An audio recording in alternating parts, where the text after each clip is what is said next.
What's happening, YouTube? Carolina smoke coming to you. Out here on the back deck. Early in the morning, probably about 9 o'clock, I guess it is.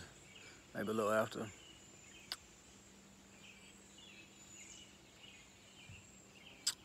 Smoking some of this stuff right here.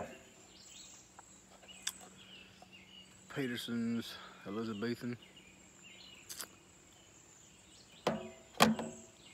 Smoking it in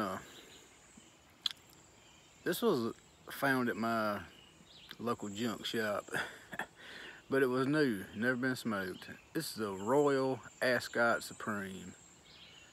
I don't know a lot about the maker, but I've been told it was related to Grabo or something, but way back in the day, I'm not sure. If anybody knows anything about a Royal Ascot Supreme, let me know. I do think this thing is made of Algerian briar, though. That's about all I know about it. Smoke's good. I like it. But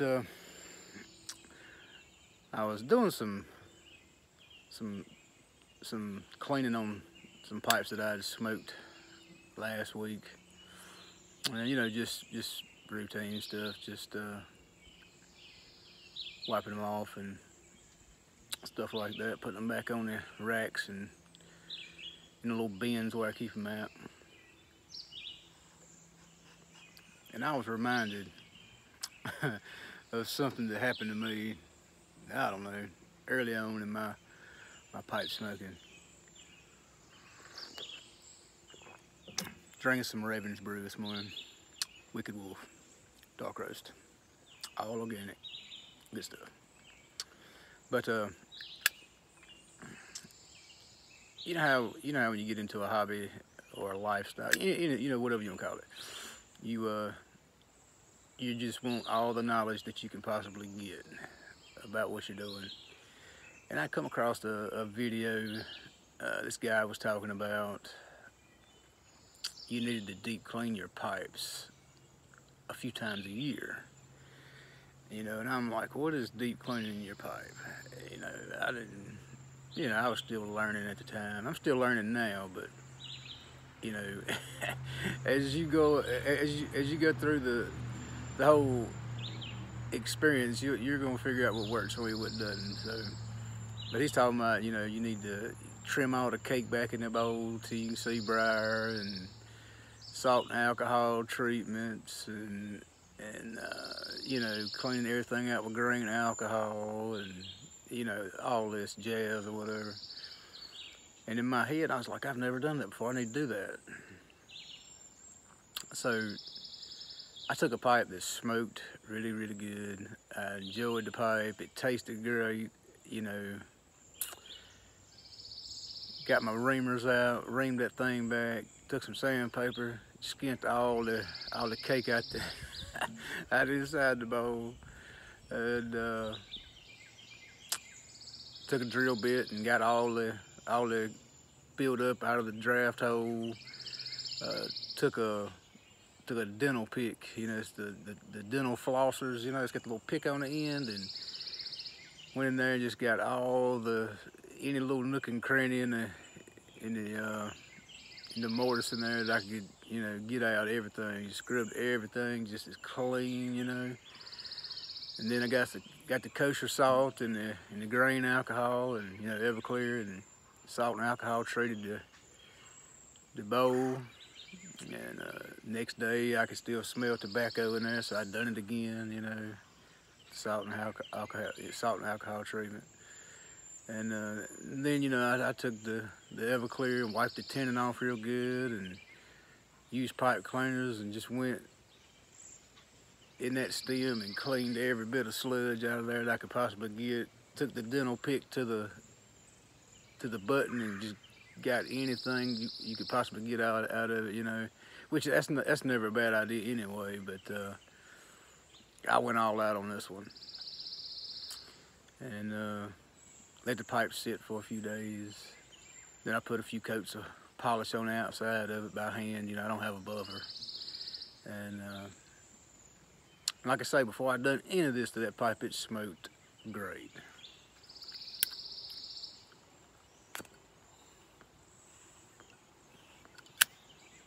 Like, it smoked really good, and like, I really enjoyed that pipe. It smoked cool, it smoked dry, no issues whatsoever. So after I done all this cleaning on this pipe, you know, I put it back together, packed, you know, a tobacco that I knew well that I smoked in that pipe all the time, fired it up,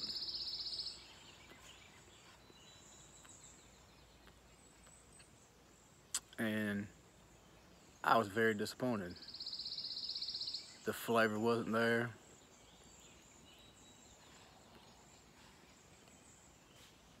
It didn't handle heat well.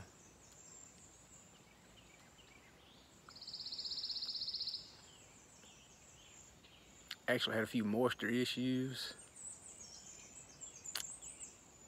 And I was disappointed. I mean, I was very disappointed. I was like, well, you know, what happened? This pipe smoked great till I done this. Know what's going on. So basically what happened is, you know, I destroyed, you know, the cake in there. You know, I destroyed the insulation from the cake that to help it not smoke hot. You know, and you know, your cake also helped provide a little bit of moisture control as well. And that taught me early on, don't always believe what you hear.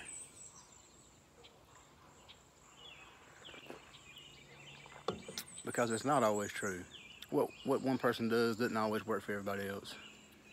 You know, take that for what it's worth. You kind of just have to figure out what works for you. You know, most of the time. And you know, to a certain degree, you need to clean your pipes. But the deep cleaning thing, unless you're resetting a pipe to smoke a different style of tobacco out of it, like if you're going from Virginias to Latakia, or, well, really you don't have to do that, but like say you're going from Latakia to Virginias, you're going to want to deep clean that pipe, you know, take that cake out, salt and alcohol treat it, and all that, you know, scrub it out and get all the funk from the English blends out, if you're going to go to a more pure tobacco like a Virginia or something, you know. And that's the only time you really need to be doing that, or unless you're buying estate pipes. You know, you never know what somebody was smoking in them. Sometimes you can tell, but a lot of times you can't. So that's the only time I think it's necessary to salt and alcohol treat pipes like that. You know, you never have to deep clean them if you're the one that's been smoking it and you're sticking with the same style of tobacco. That's nonsense, you know. You're really gonna disappoint yourself when you do it, because I definitely was. And you know, the thing was, I worked so hard to build a nice cake in that pipe and get it to where it smoked the blends that I liked the way I wanted it to, and then I destroyed that by going off of something somebody else said because I didn't know any better. So don't fall for it. You know, you can, you know, when you do some maintenance on your pipe, take your pipe apart, scrub it out, you know, using some grain alcohol, ream the bowl, leave a nickel to a dime's worth of cake in it. You know, they sell pipe sweeteners. You know, you could even make your own. You know, pipe sweeteners. You know, after you scrub them out and stuff, you can put the pipe back together and run it through the stem all the way into the draft hole, and you know, to sweeten that pipe up. You know, there's no need in, you know, destroying, you know, a cake that you built in there, especially with the blend that you like to smoke in that pipe. There's no need in taking it all the way down to bare briar and starting all over again. That's just nonsense. So can you over clean your pipe? Oh yeah, definitely. You definitely can. And it always makes me cringe every time I think about it, because I fell for it.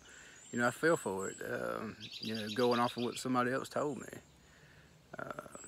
Yeah, that's the reason I tell these little stories and stuff like that, because if you don't have to make the mistakes that I did, if I can pass it along and it'll help somebody else out, you know, it's always worth sharing, I think. Because it really was a disappointing day for me. All that work I done. Because, you know, a lot of people don't work on their own pipes and stuff. They'll send them to somebody to have them cleaned or whatever.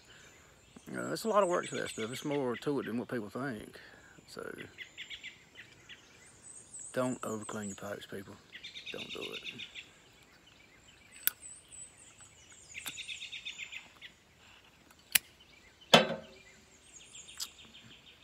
But I don't know, it popped in my head and I figured I'd share that. Over clean your pipes.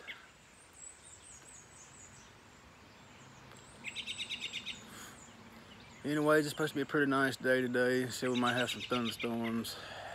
It's supposed to be up around the 90-degree mark again.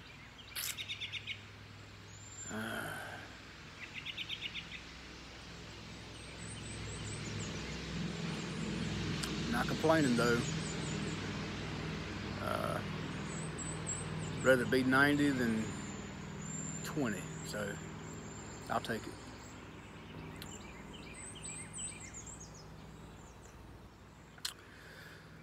So I guess that's about all I got. I'd like to thank all my new and old subscribers. I really appreciate it. And until next time, y'all take care.